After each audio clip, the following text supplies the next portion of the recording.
नमस्कार, जेडीसी के prime time में आपका स्वागत है। मैं हूं आपके साथ मिताली सहगल। आइए नजर डालते हैं इस वक्त की प्रमुख सुर्खियों पर। उपराष्ट्रपति धनखड़ ने माता वैष्णो देवी मंदिर में की पूजा अर्चना।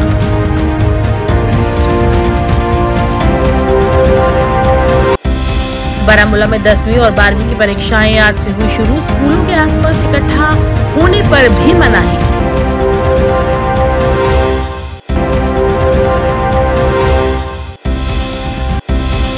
हंदवाड़ा में नए आपराधिक कानूनों पर जागरूकता शिविर का किया गया आयोजन।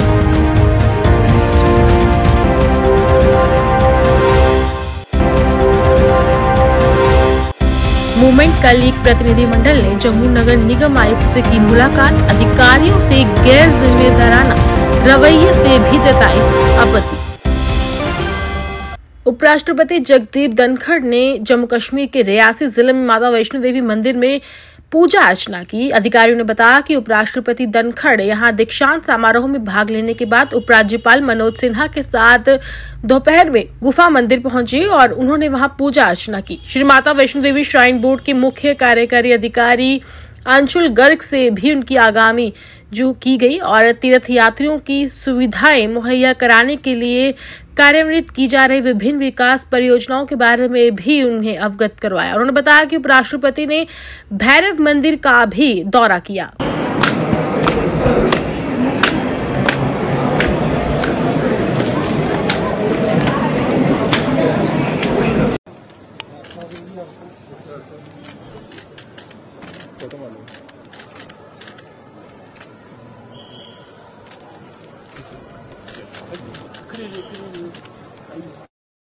स्वामी जी भी आ गए।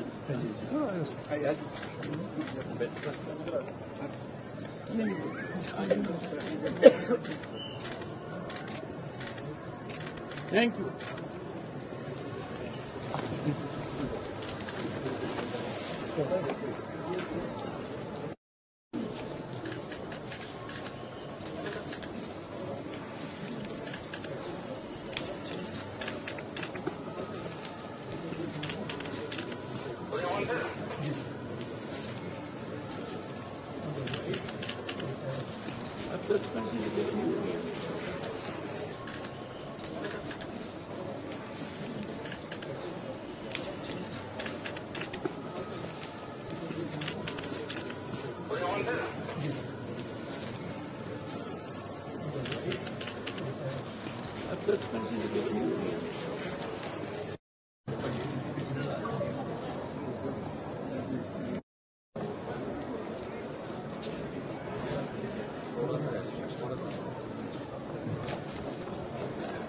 न जाने स्तुति कथा, न जाने मुद्रा, जाने माता स्वदनु शरणं क्लेश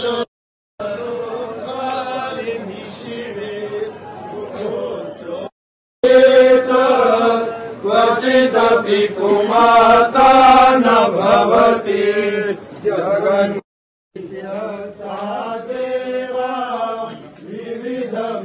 सेवा कुलकया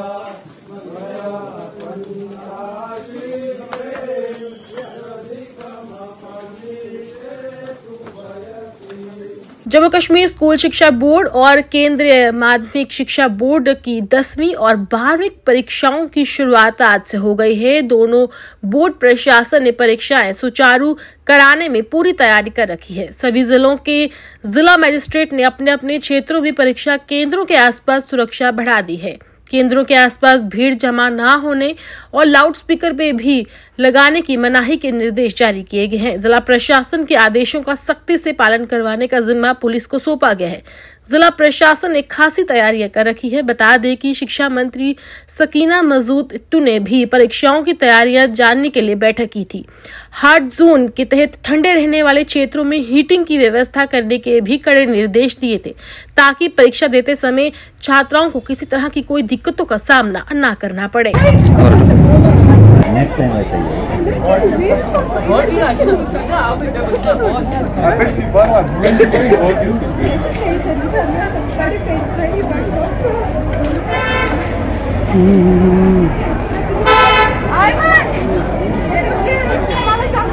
वुमेन्स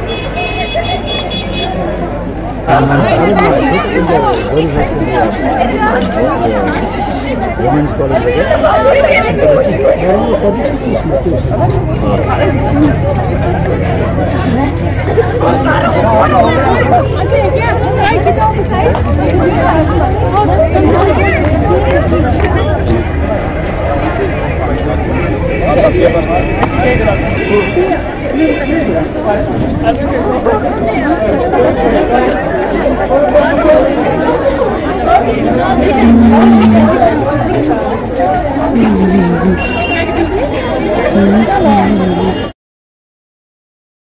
हाँ, जैसा कि आप जानते हैं कि आज जो बोर्ड ऑफ स्कूल एजुकेशन ने 10th और 12th के एग्ज़ाम्स आज शुरू हो गए।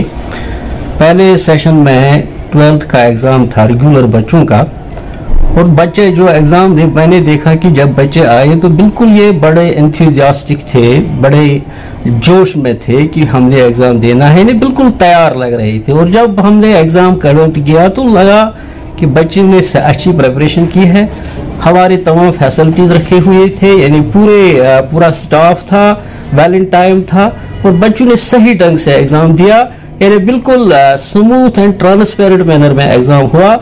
बच्चों की तरफ से हमें कोई शिकायत नहीं मिली कि बच्चे बिल्कुल खुशहाल थे, इन्हें अच्छी तरह से उन्होंने प्रिपरेशन की हुई थी कि इंशाल्लाह हमें लगता है कि बच्चे ठीक ढंग से ये एग्ज़ाम सभी कर पाएंगे। और मौसम भी ठीक, मौसम ने भी हमें साथ दिया, हमें तो पूरी प्रिपरेशन रखी हुई थी, टाइम पर हमारा पूरा स्टाफ आया था और बच्चे भी मतलब सभी आए थे। और हमारे जो एग्ज़ाम की जो परसेंटेज थी बच्चों की वो 100% रही, किसी तरह का कोई अनटवर्ड नहीं हुआ, और फेयर और ट्रांसपेरेंट मैनर में आज का एग्ज़ाम कंडक्ट हुआ। और इंशाल्लाह हम होप करते हैं कि पूरा एग्ज़ाम सही ढंग से कंडक्ट हो, बिल्कुल पीसफुली हो, ट्रांसपेरेंट मैनर में हो, और इंशाल्लाह हमारे बच्चे जो हैं हमारा सरमाया है, और हम उम्मीद करते हैं कि अच्छी तरह से ये एग्ज़ाम जो है वो अपना कर पाएंगे।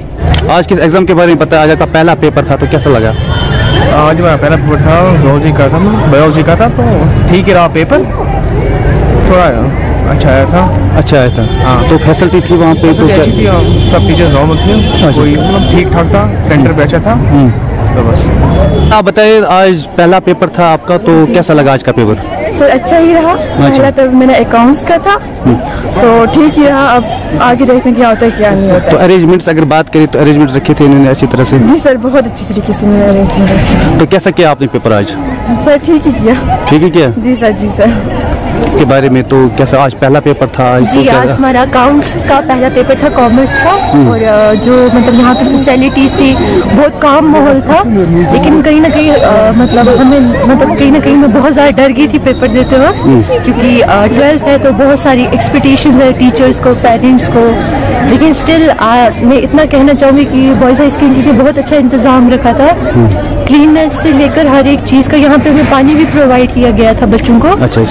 और यहाँ पे अगर हमें किसी भी चीज़ की जरूरत पड़ती थी हम टीचर को कह सकते थे कि हमें मतलब ये जरूरत पड़ रहा है, वो जरूरत पड़ रहा है। अच्छा। जी, तो साफ और शफाफ तरीके से एग्जाम हुआ? जी अच्छा हुआ एग्जाम।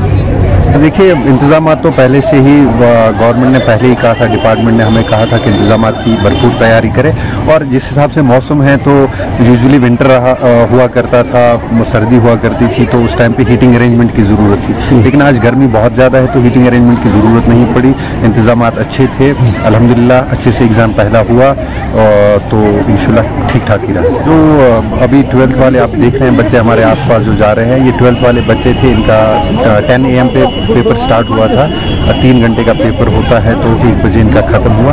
अब 1:30 पे 10th क्लास का एग्ज़ाम स्टार्ट होने जा रहा है जी। तो दिन में 2 सेशंस इन्होंने रखे हैं। बेसिकली ये चाहते हैं, जो डेट शीट्स के हिसाब से ये चाहते हैं मिनिमम टाइम इसमें लगे ताकि जल्दी से जल्दी क्लास वर्क भी स्टार्ट होने इस सेशन में। नए आपराधिक कानूनों को जागरूकता कार्यक्रम आयोजित। नए आपराधिक कानूनों पर एक महत्वपूर्ण जागरूकता कार्यक्रम टाउन हॉल हंदवाड़ा में आयोजित किया गया, जिसमें बड़ी संख्या में प्रतिभागियों ने हिस्सा लिया। यह आयोजन उपस्थित लोगों को आपराधिक कानूनों के बारे में जागरूक करना था। इस अवसर पर DSP doctor Handwara doctor Abdul Majid ने मीडिया को संबोधित करते हुए कहा कि ऐसे कार्यक्रमों के महत्व पर जोर दिया जाए जिससे लोगों में जागरूकता आए। उन्होंने कहा कि अगले कुछ महीनों में इसी तरह के और भी कार्यक्रम आयोजित किए जाएंगे जिससे जनता को नए आपराधिक कानूनों के बारे में जानने की और उससे जागरूकता मिलेगी, जिससे और भी अच्छी जानकारी इकट्ठी होगी।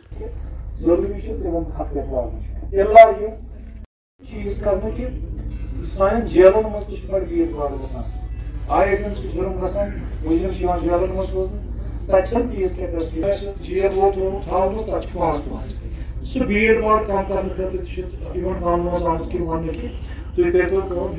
लकट जाए तम जाए मत सूच तो तुम जेलस मज तमो दिमो सजा बतौर सजा कि तुम करो पन्निस पार्क हाउस कर सफाई ये मसल कर यमन खसूसी मिसाल के तौर पर कह शराब चमकिस हालत मज कर नबरकन चौतस पे तिस बदतजी तमीजी तिमन पार्टी दिवान तम जेल सोजान वह तम जरूरत जेल सोजन तिमन ये बतौर सजा इथे कन सह सरकारी मुलाजिम युस पन्ने सरकारी काम अलावा अत मज तनख्वाह मिलान अमे अलाव सह कह इलीगल ट्रेड कर यथ मज तमिस सजा मिलान तिमन नफरन या युस कंसे डिफेमेशन कर ठीक या इस ज़िमन में डिस्ट्रिक्ट एडमिनिस्ट्रेशन की तरफ से भी हर ब्लॉक में ऐसे प्रोग्राम इनेकाद कराने का हुक्म बख्शा गया है।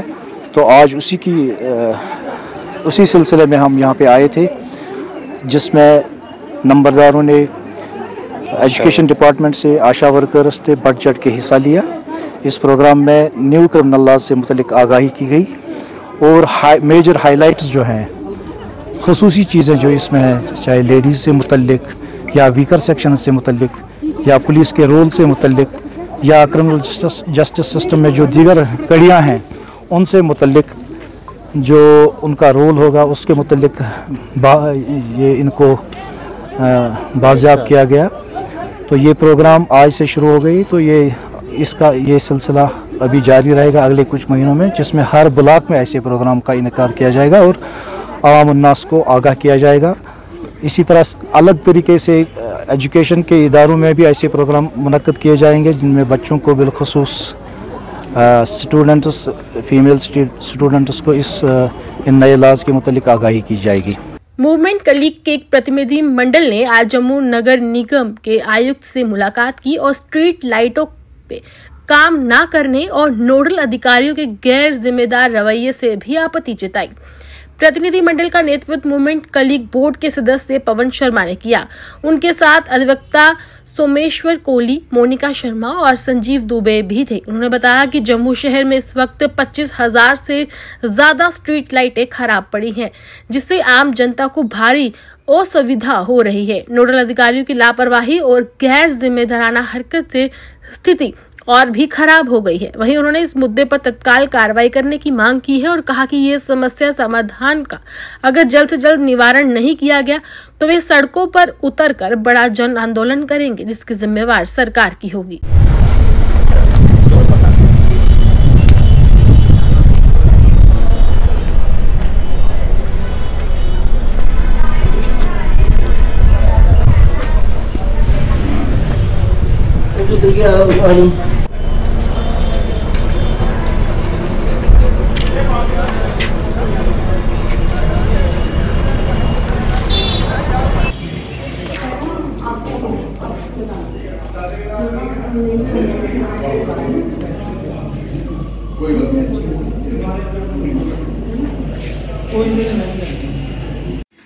चलिए ऑल द बेस्ट।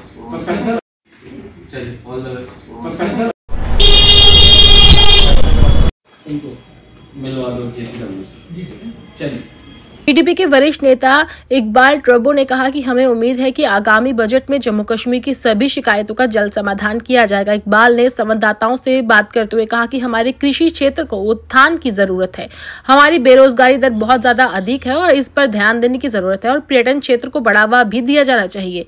उन्होंने जम्मू कश्मीर के अन्य शिकायतों पर भी अपनी बात रखी। उन्होंने उम्र सरकार से ये सुनिश्चित करने का आग्रह किया कि बजट में सभी क्षेत्रों पर ध्यान देने की जरूरत है। उन्होंने बिजली परियोजनाओं पर भी कई सवाल उठाए और कहा कि हमारी बिजली परियोजनाएं अब हमारी नहीं हैं और गैर स्थानीय लोगों द्वारा उत्पादित की जाती है। एनसी सरकार को चाहिए कि इन बिजली परियोजनाओं को जल्द से जल्द वापस लिया जाना चाहिए और इस पर काम करना चाहिए। एक सर्वे हुआ था कि 1947 से पहले जो ट्रेड जम्मू कश्मीर का था, रूट्स बहुत थे, आपको याद है, यहां से भी रूट था, सलामाबाद से रूट था, सिल्क रूट होता था, ये अपना जो हमारा रोड है ये भी एक रूट था। तो बहुत ज्यादा कनेक्टिविटी थी जम्मू कश्मीर। जितना बिजनेस हम 1947 से पहले करते थे, आज 78 इयर्स गुजरने के बाद भी आज हम उतना ही बिजनेस करते हैं।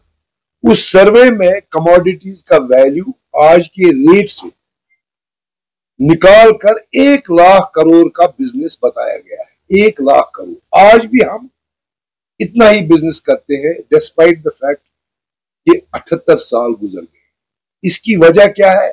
इसकी वजह है कनेक्टिविटी, क्योंकि हमारा एक बॉर्डर स्टेट है और हमारा कनेक्शन जो है सिर्फ एक ही है, वो हुआ ये रोड, जिसकी हालत आपको पता है। पिछले इतने सालों में आपको मालूम है कि इस रोड की क्या हालत रही है और इसकी वजह से जम्मू कश्मीर को कितना नुकसान। एक ये नुकसान। दूसरा बड़ा नुकसान जो जम्मू कश्मीर के लोगों को हुआ, वो हुआ इंडस वाटर ट्रीटी की वजह से। 1 लाख मेगावाट पावर जनरेट करने का पोटेंशियल है जम्मू कश्मीर, क्योंकि we are rich in water resource. लेकिन चूंकि उस वक्त इंडस वाटर ट्रीटी हुई, उसकी वजह से हमें सिर्फ 20,000 मेगावाट हार्नेस करने की इजाजत दी। मैं आपको इस तरह समझाता हूं कि 1 लाख मेगावाट का रेवेन्यू सिर्फ जम्मू कश्मीर स्टेट का सालाना 10 लाख करोड़, जबकि हमारा बजट आप सबको मालूम है लाख सवा लाख करोड़। तो आप अंदाजा लगा सकते हैं कि जम्मू कश्मीर के लोगों को कितना नुकसान उठाना पड़ा इस वजह से। इसीलिए यहां एक स्पेशल स्टेटस था। सिर्फ इसलिए नहीं था कि यहां का लैंड प्रोटेक्ट हो, यहां की प्रॉपर्टी प्रोटेक्ट हो, जॉब्स हो, क्योंकि हमने इतना बड़ा नुकसान दिया था, इसीलिए एक स्पेशल स्टेटस, इसीलिए कंसेशन। आज आप देख रहे हैं कि ट्रेन आई, अभी भी नहीं आई, 78 साल के बाद। इंप्रूवमेंट हो जाएगी, लेकिन 78 साल के बाद आप देखेंगे कितना नुकसान। लेकिन 2019 5 अगस्त को ये स्पेशल स्टेटस छीना गया। एक तो हमने ऑलरेडी इतनी कुर्बानियां दी है, सोने पे सुहागा ये, अब ये स्पेशल स्टेटस भी हमसे छीना गया। और आज की पोजीशन मैं आपको बताता हूं क्या है।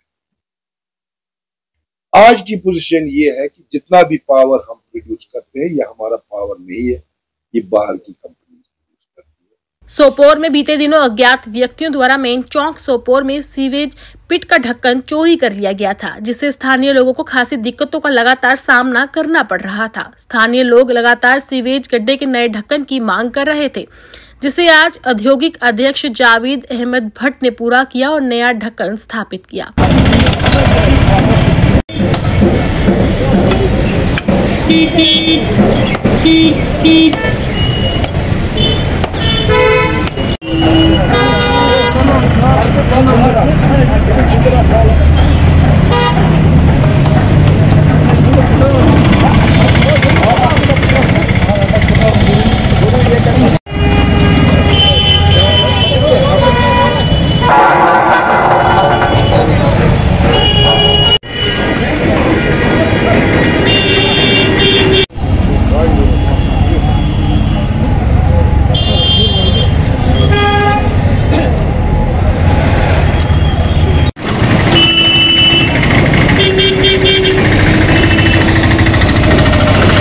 आज ये हमने यहाँ पे जो ये मेन हाउस कवर था, ये आज हमने चौथी बार डाला। लेकिन खाली इतना ही मुझे वो बोलना, इसमें कोई शौक नहीं था वीडियो में आने का।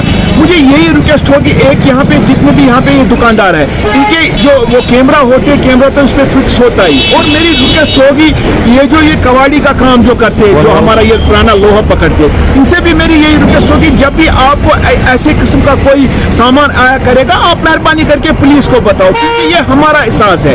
आप देखो, खुदा न खास्ता अगर यहाँ पर हमने ये नहीं यहाँ पे डाला होता, आज से 3 दिन से यहाँ पे इन्होंने चोरी लिया था इस प्लेट को। ठीक है, मैं डालता हूँ ये, मुझे कोई इसमें ये बोलने में नहीं है कि आज मैंने चौथी बार ये डाल दिया, लेकिन यही मेरी रिक्वेस्ट होगी सब लोगों से कि मेहरबानी करके, इन चोरों से भी मुझे रिक्वेस्ट होगी कि मेहरबानी करके ऐसी चोरियां मत कीजिए जिनसे लोगों का नुकसान होगा। यही होगी मेरी इनसे यही रिक्वेस्ट होगी। यहाँ से इम्पोर्टेंट जो हमारा सबसे, जैसे मैं हर हमेशा बोलता हूँ, for me ADC is a डीकॉम, तो डीकॉम यहाँ से निकलता है। और यहाँ से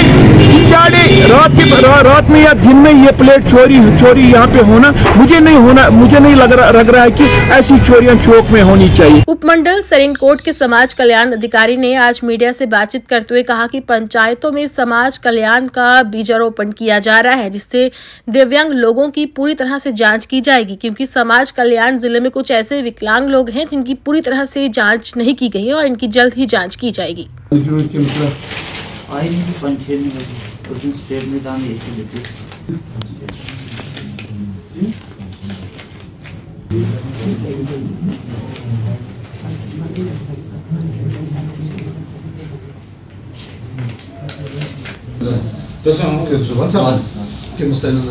ये बीमार नहीं कार्य। अच्छा, ये 5-6 महीने हो गए, इसमें पेंशन ही बंद हुई है।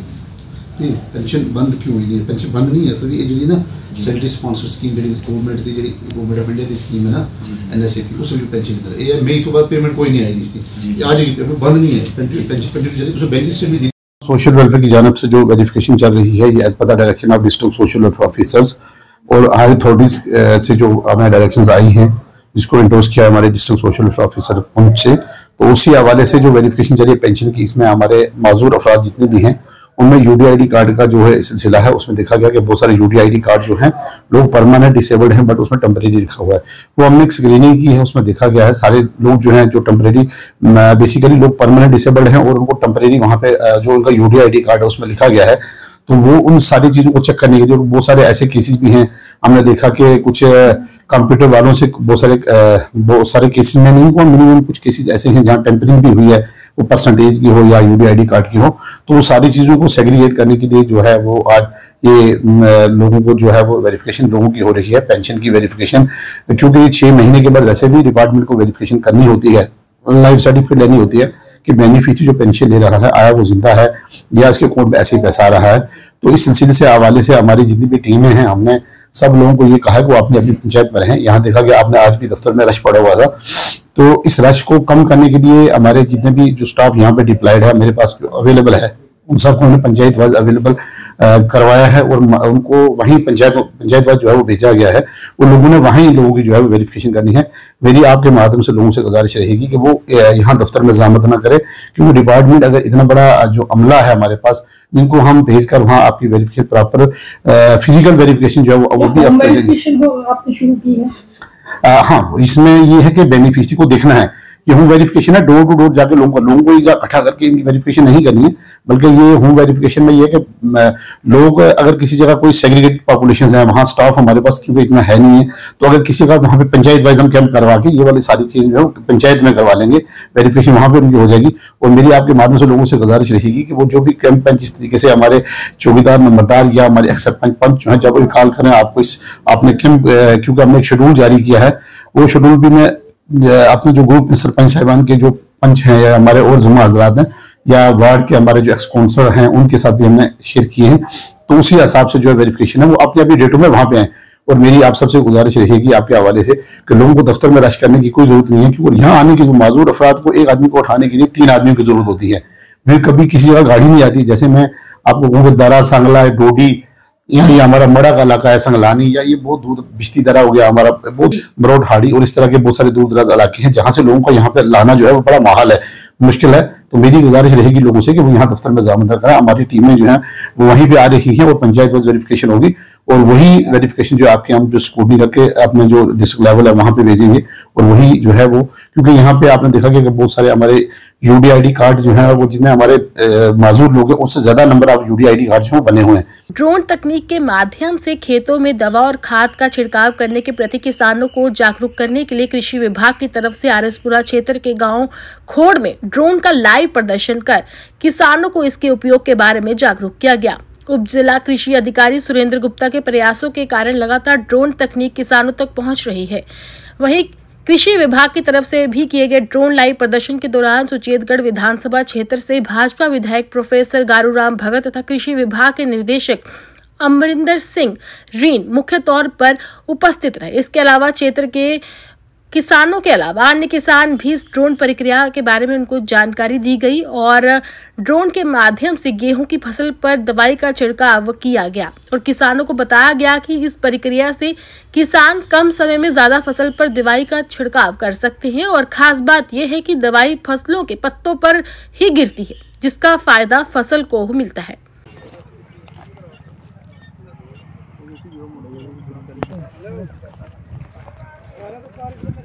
चलो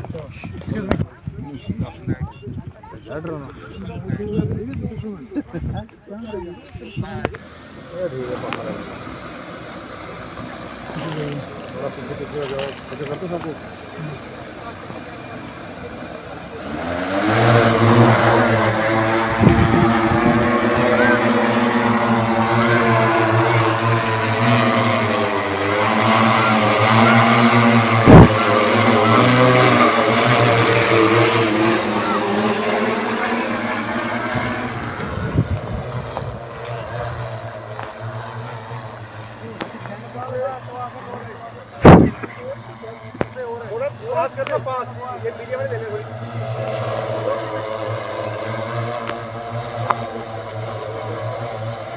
कितने ऊपर जा सकता है सर, जितना हम रख सकें इसको। देखिए, जैसे आपको पता है कि पूरा भारतवर्ष जो है मैकनाइजेशन की ओर जा रहा है और जो 2047 का लक्ष्य भी 7.5 फार्म पावर तक पहुंचाने का है, जो कि इस वक्त अभी 2.54 के करीब है।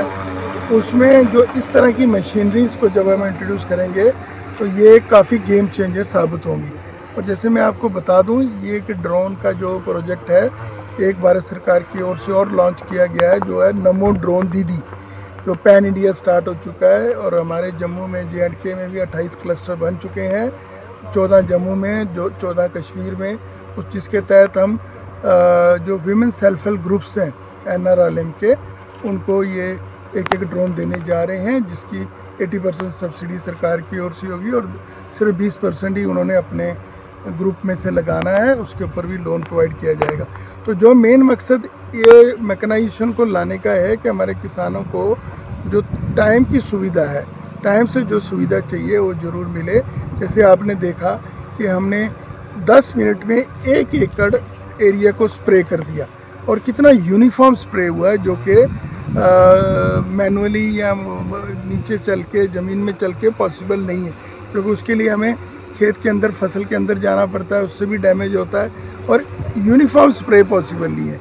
इससे हम ड्रोन से पूरे एरिया को मैप कर देते हैं और वो 10 मिनट के अंदर एक एरिया में स्प्रे करके बाहर निकल जाता है। तो ये डेमोन्स्ट्रेशन देने के लिए आज हम यहाँ खोड़ गाँव में इकट्ठा हुए हैं और फार्मर को ऑन स्पॉट फील्ड पे आके उसको कन्विंस करने की कोशिश कर रहे हैं कि जब आने वाले टाइम में जब उन्होंने नैनो फर्टिलाइज़र भी यूज़ करने हैं तो ये जो उपकरण है ये बहुत लाभदायक होने जा रहा है और इनसे उनका टाइम भी बचेगा और पैसे की भी बचत होगी। जब हम नैनो फर्टिलाइज़र या इंसेक्टिसाइड या पेस्टिसाइड यूज़ करेंगे, उसकी प्रॉपर मात्रा में पूरी पानी की मात्रा बराबर होगी और डोज प्रॉपर से स्प्रे होगी और यूनिफॉर्म स्प्रे होगी।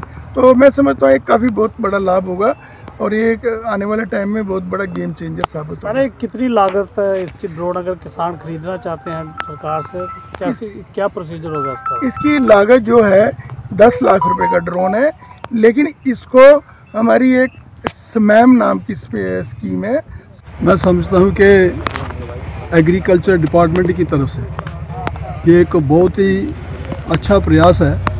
ये जो ड्रोन के जरिए, मतलब एग्रीकल्चर का मानना है कि किसानों की खेती को ज़्यादा से ज़्यादा मैकेनाइज्ड किया जाए, यानी मशीनरी के थ्रू सारे काम हों, चाहे उसकी जुताई हो, चाहे ये जैसे आप स्प्रे देख रहे हैं। तो आज यहाँ हमारे माननीय डायरेक्टर एग्रीकल्चर, उन्होंने यहाँ एक डेमोन्स्ट्रेशन किसानों के सामने यहाँ रखा, जो ड्रोन उपकरण है उसके ज़रिए हम खेत में कैसे स्प्रे कर सकते हैं, चाहे वो नैनो यूरिया हो, चाहे वो इंसेक्टिसाइड पेस्टिसाइड की शेप में हो। तो मैं समझता हूँ, मैं डायरेक्टर साहब को बहुत बहुत मुबारकबाद देना चाहता हूँ, और साथ ही उनके जितने भी एग्रीकल्चर डिपार्टमेंट के यहाँ ऑफिसर साहिबान आए हैं, ये मैं समझता हूँ इनका बहुत बड़ा प्रयास है। और खेती को बढ़ावा देने के लिए, किसानों की सहायता और हेल्प के लिए ये जो सारे तरीके जो हैं अपनाए जा रहे हैं, जैसे डायरेक्टर साहब ने बताया कि नमो ड्रोन दीदी करके जो स्कीम है, जिसके तहत यहाँ जो हमारे सेल्फ हेल्प ग्रुप हैं उनके क्लस्टर बनाए जा रहे हैं, और हर क्लस्टर को ये एक ड्रोन जो है मुहैया करवाया जाएगा। और इसकी जैसे डायरेक्टर साहब ने कहा कि 10 लाख रुपए इसकी लागत है, जिसपे 80% यानी 8 लाख रुपए सब्सिडी दी जाएगी गवर्नमेंट की तरफ से। सिर्फ 2 लाख की लागत पे वो भी बैंक से उसका लोन मिल सकता है। तो ये एक बहुत बड़ी सहायता है किसानों के लिए। और इसमें आपने देखा कि इसमें टाइम की बचत है, लेबर कास्ट बचत है, ज़्यादा इस पर इसको चलाने।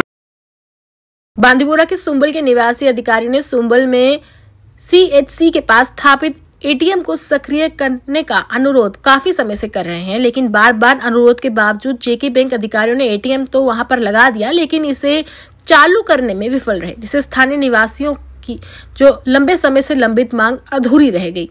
वहीं निवासियों ने जल्द से जल्द ATM को चालू करने की मांग की है।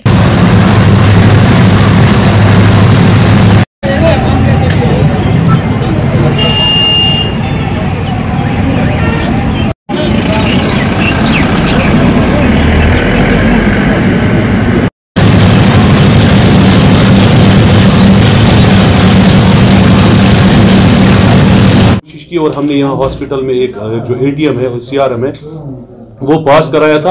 अल्हम्दुलिल्लाह that is complete almost that is completely functional. लेकिन बदकिस्मती की बात यह है कि उसे अब फंक्शनल चलाया नहीं जा रहा है। इसके ताई हमने जो इसके कंसर्न्स है, जो हमारा ये जावेद साहब इसके क्लस्टर हेड है, मैंने कल भी उनके साथ बात की। मैंने बोला जनाब हमने इसमें बड़े पापड़ बेले हैं, इस ATM को लाने में इसमें बड़ी सख्तियां हमें झेलनी पड़ी। अल्हम्दुलिल्लाह अब ये हो गया था, इसको फंक्शनल क्यों नहीं बताया जाता है। तो उसने बोला था 2-3 दिन में हम इस ATM को फंक्शनल करेंगे। ATM के साथ साथ इसमें हमने CRM के लिए भी अपील की है। CRM के लिए उन्होंने कहा है कि कुछ टाइम हमें लगेगा, लेकिन फिलहाल हम ATM तैयार चलाएंगे, इसको फंक्शनल करेंगे। वो बिल्कुल कंप्लीट है, लेकिन लोगों को उससे कोई फायदा हासिल नहीं हो रहा है अभी तक, क्योंकि उसे चलाया नहीं जा रहा है। तो मेरी मुद्दबाना अपील होगी, जो वो ATM है वो बिल्कुल हॉस्पिटल के जुरिस्डिक्शन में है। अगर उसे फंक्शनल बनाया जाता तो जो लोग है या तीमारदार है उनको थोड़ा राहत महसूस होती। जिला अस्पताल रियासी में 8 महीने पहले हुई लाखों रुपए की चोरी का कई महीने बीत जाने के बाद भी कुछ पता नहीं चल पाया है। 8 महीने उपरांत भी पुलिस के हत्थे कुछ नहीं आया और ना ही कोई गिरफ्तार हुआ है। बताया जा रहा है कि अस्पताल की एक नई इमारत में बैटरी, बिजली के सामान के साथ ही अस्पताल में इस्तेमाल किए जाने वाले काफी महंगे उपकरण भी चोरी हुए।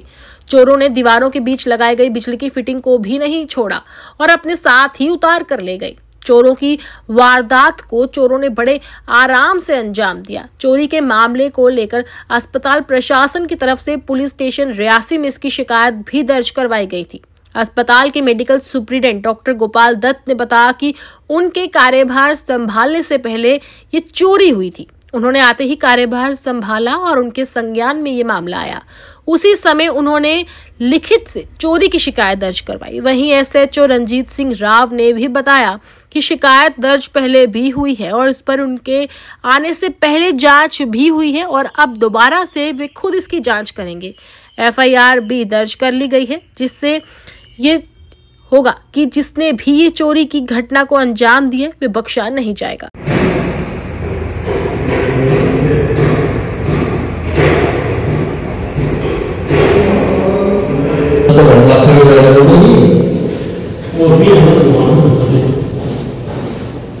देखिए, सरकार ने आम लोगों के लिए यहाँ पर करोड़ों रुपए की सामग्री भेजी थी। वो सामग्री यहाँ पहुंची या नहीं पहुंची वो एक जांच का विषय है। लेकिन मुझे 2 दिन पहले ये मुद्दा पता चलता है कि यहाँ पर अस्पताल प्रशासन की तरफ से पुलिस को एक कंप्लेंट दी गई है लिखित में। उसमें बताया गया है कि यहाँ पर चोरी हुई है। चोरी का जो सामान, बैटरी है, कुछ और सामग्री है, ओटी का सामान है, कुछ इस तरीके की सामग्री थी। तो यानी कि करोड़ों रुपए तक उसकी कास्ट जो है वो पहुंच रही है अगर आंकी जाए तो। अभी ये पार्ट ऑफ इन्वेस्टिगेशन है, लेकिन मैंने आवाज उठाई है, मैं आवाज उठा रहा हूं। लेकिन इस चीज को अभी तो फिलहाल एजेंसियां देखेंगी, पुलिस देखेगी कि आखिरकार कौन इसमें मुलव्विस है। सामान क्या वेंडर से यहाँ तक पहुंचा या वहीं से गायब हो गया। इसमें कहीं ना कहीं एक बड़े ऑफिसरों की मिलीभगत दिख रही है। चोरी चोरों ने की है या नहीं की है, वो खुद चोर है या किसी और ने चोरी की है, ये पार्ट ऑफ इन्वेस्टिगेशन है। हम इसको लेकर के आवाज उठा रहे हैं। और रही दूसरी बात, यहाँ पर जनाब 15-15 सालों से मुलाजिम यहाँ पर तैनात है, उनकी यहाँ पर मिलीभगत की जो है वो कहीं ना कहीं हमें बू आती है। देखिए, हमारा एक आई ब्लॉक है और एक हमारा आईपीडी ब्लॉक था जी, अभी फंक्शनल होने थे दोनों। तो मैं फरवरी में यहाँ पे ट्रांसफर होके आया, तो जो दोनों ब्लॉक बंद थे तो मैंने सोचा कि इनको स्टार्ट करते हैं। तो पहले आईपीडी ब्लॉक का देखा, तो उसमें कुछ इश्यूज थे वो सॉल्व किए। फिर आईपीडी ब्लॉक की आई ब्लॉक की सफाई करवा के, लेकिन जैसे ही अंदर निकले तो वो वहाँ से कुछ बैटरीज जो थी वो गायब हो गई थी बैटरीज। और जैसे ही मुझे पता चला तो हमने एक एप्लीकेशन जो है वो पुलिस स्टेशन को दी, पुलिस स्टेशन एसएचओ को दी। तो उसके बाद उन्होंने कोई आईओ यहाँ पे नियुक्त किया, जिन्होंने यहाँ पे तकरीबन 3-4 दिन वो आए हैं, 3-4 दिन आए हैं। उसके बाद नए जो एसएचओ साहब हैं वो भी आए हैं और ये मसला जो इन्वेस्टिगेट कर रहे हैं। तो ये जो इंफॉर्मेशन है हमने थ्रू सीएमओ डायरेक्टर साहब को भी दी है और डीसी साहब को भी दी है। देखिए, हमने संज्ञान में आई है ये बात। एक सोशल मीडिया में एक करणदीप जी करके हैं, उन्होंने इस पे क्लिप चलाई थी और जहां तक हमें ये सुनने को मिला कि 8 महीने पहले डिस्ट्रिक्ट हॉस्पिटल रियासी से चोरी हुई है। कितने की हुई है हम उस पर पुष्टि नहीं करते, कितनी, ये तो इन्वेस्टिगेशन की बात है। लेकिन हम ये चाहते हैं कि अगर वहां से चोरी हुई है, वहां के ताले तक नहीं टूटे हैं और वहां से चोरी हुई है तो सामने दिखता है कि कोई ना कोई हॉस्पिटल का एम्प्लॉय उसमें जुड़ा हुआ है। तो हम प्रशासन से ये मांग करते हैं कि इस पे कड़ी से कड़ी कार्रवाई की जाए, जो भी दोषी है उसे सजा दी जाए और इसको जो भी है क्लियर फेयर इन्वेस्टिगेशन इस पे होनी चाहिए। और दूसरी बात, यहाँ पे हम ये देखते हैं कि यहाँ पे जो जॉब कर रहे हैं, जो एम्प्लॉयज हैं, कई तो ऐसे हैं जो 10-10, 12-12 साल से यहाँ पे चिपक के कुर्सी के साथ बैठे हुए हैं। क्या उनकी ट्रांसफरें कहीं होती है? डिस्ट्रिक्ट हॉस्पिटल में लाखों की चोरी, चोर कानून की गिरफ्त से बाहर। ठीक 8 महीने पहले डिस्ट्रिक्ट हॉस्पिटल में लाखों की चोरी हुई थी, लेकिन इसकी जानकारी अभी तक किसी के पास नहीं थी। बीते कल कांग्रेस के युवा नेता करणदीप सिंह ने अपने सोशल मीडिया पर यह आवाज उठाई कि डिस्ट्रिक्ट हॉस्पिटल में लाखों की चोरी हुई है, जिसमें जनता का पैसा था उसको कहीं ना कहीं चोर उड़ा के ले गए। जब इस खबर की पड़ताल करते हुए हमने इस खबर पर संज्ञान लिया तो उसमें पाया गया कि वाकई ही ठीक 8 महीने पहले डिस्ट्रिक्ट हॉस्पिटल में लाखों की चोरी हुई थी। जो चोरी ना पैसों की थी, लेकिन इसमें कुछ सामान था जो हॉस्पिटल में लगा हुआ था, कुछ बैटरी थी, कुछ इलेक्ट्रॉनिक सामान था, जिसे चोर उड़ा के ले गए। 8 महीने बीत जाने के बावजूद भी अभी भी जो अपराधी है, जो चोर है, वो कानून की गिरफ्त से बाहर है। जेकेसी के प्राइम टाइम में बस इतना ही। मैं थी आपके साथ मिताली सहगल और आप देखते रहिए जेकेसी न्यूज। नमस्कार।